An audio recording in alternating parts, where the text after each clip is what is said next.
So the mechanism of elastic and plastic deformation.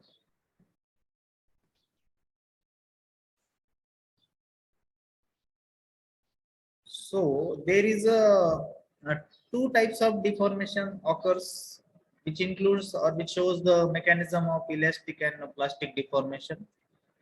That is nothing but deformation by slip and deformation by twinning. Now, deformation of by slip, we will see what is meant by deformation by slip.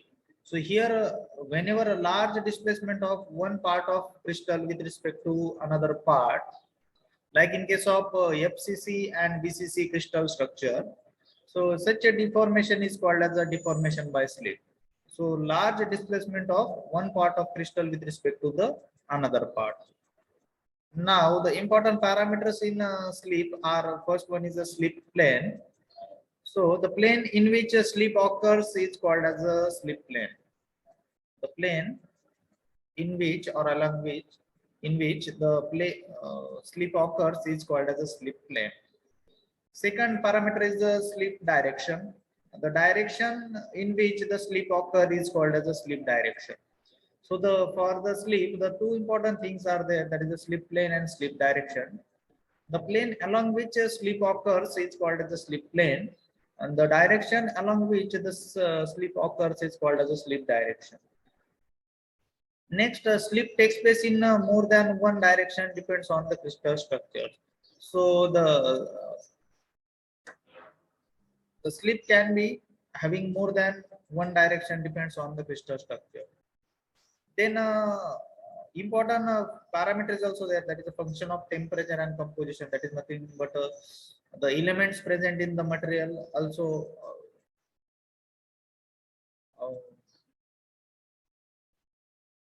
effect on the deformation of the slip. Then atoms in the crystal remain same, that is also important parameter. Then a small change in density, not in volume, because of the slip. So because of the slip, there will be no change in the number of atoms present in the crystal structure. Only atomic position can be changed, but the number of atoms are remain same, or the average number of atoms are remain same. Then there is a small change in density due to the slip, but not change in the volume of the material. Then it is a non-reversible process. So once slip occurs, the material is going to deform, and the shape and size of the material is going to change, and so it does not regain its original shape. So that slip process is a non-reversible process. Then it doesn't return to its original shape. So it means it will be permanent deformation or a plastic deformation.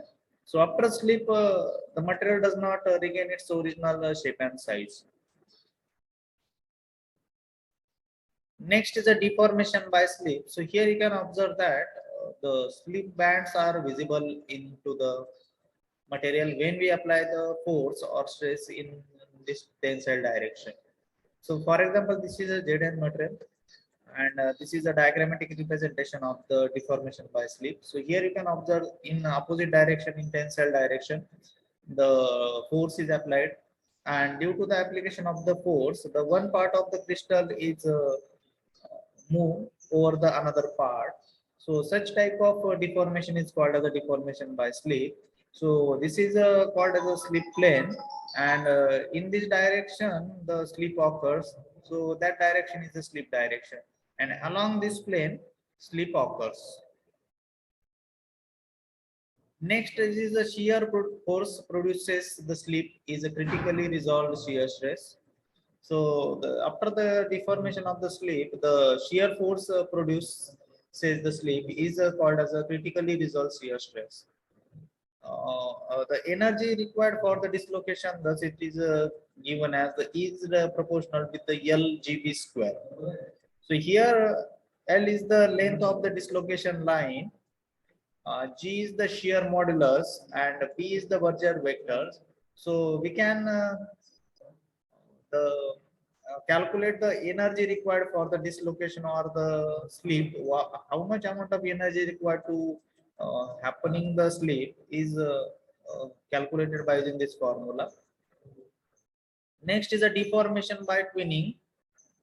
So in twinning, the sliding of one plane of atom over another atom occurs. So such a deformation in the metal is called as a deformation by twinning.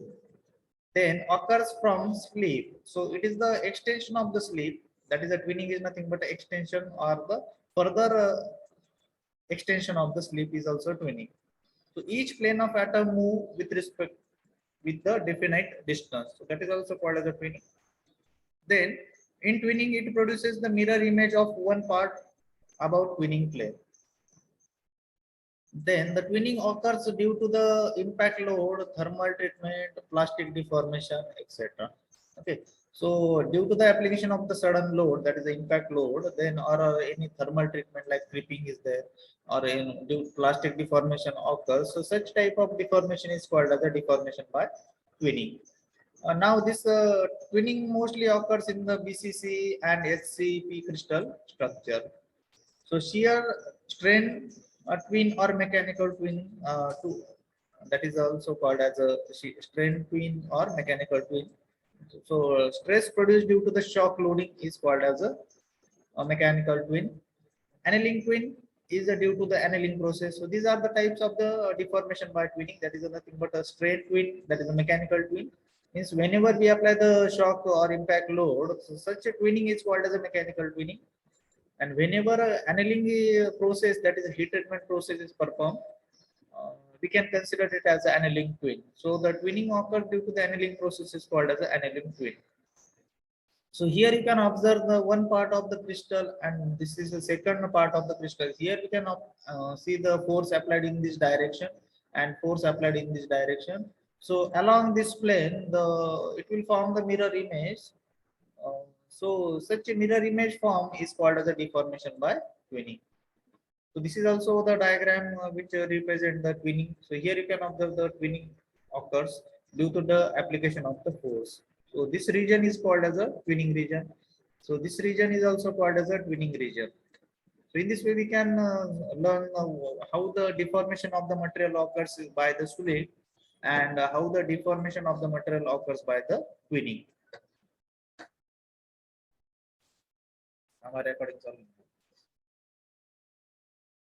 Now we will see the difference between sleep and twinning.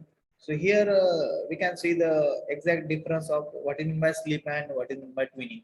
So we will see what is there in the sleep and what is there in the twinning. So here first parameter about the stress required. So the less stress is required to happen the sleep. So here whenever there is a less stress in the material, then also sleep can be occurs in the material. So less sleep is required for the less stress is required for the sleeping. So here the more stress is required as compared with the sleep in case of a twinning. So the more amount of stress or load is there required for the twinning. Second is along what about the direction. The direction of shear. So the direction of shear can be positive or negative. The direction of shear is limited in case of twinning. In case of sleep, the direction of shear can be positive or negative. Then shear displacement of an entire block occurs in the sleep. Then each plane move definite distance in case of twinning. The atomic movement over a large distance occurs in the sleep.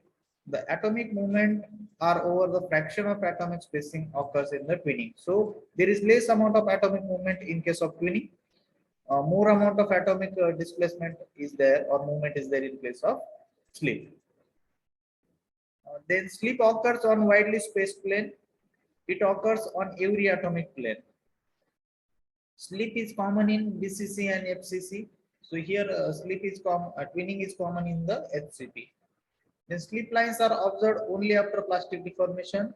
Twinning can be observed after mechanical working or annealing. So this is the difference between the or what is, we can say it as a comparison of slip versus twinning. Also, we can see the exact difference or comparison of the slip and twinning by diagrammatic representation. So here you can observe this is the atomic arrangement of the material. So slip plane is 111. So this is along this direction slip occurs, and along this plane the slip occurs. While in case of twinning, the atomic arrangement you can see the mirror image is formed. So this is the twin direction and this is the twin plane. So the one part, so the and one part of the crystal structure becomes the mirror image of the second part. So this is the region which is the mirror image of the this remaining part. So whenever we apply the force or load or stress, the mirror image is formed for the remaining portion. So such type of mechanism is called as a twinning. So in this way we can clearly differentiate the what is meant by slip and what is meant by twinning.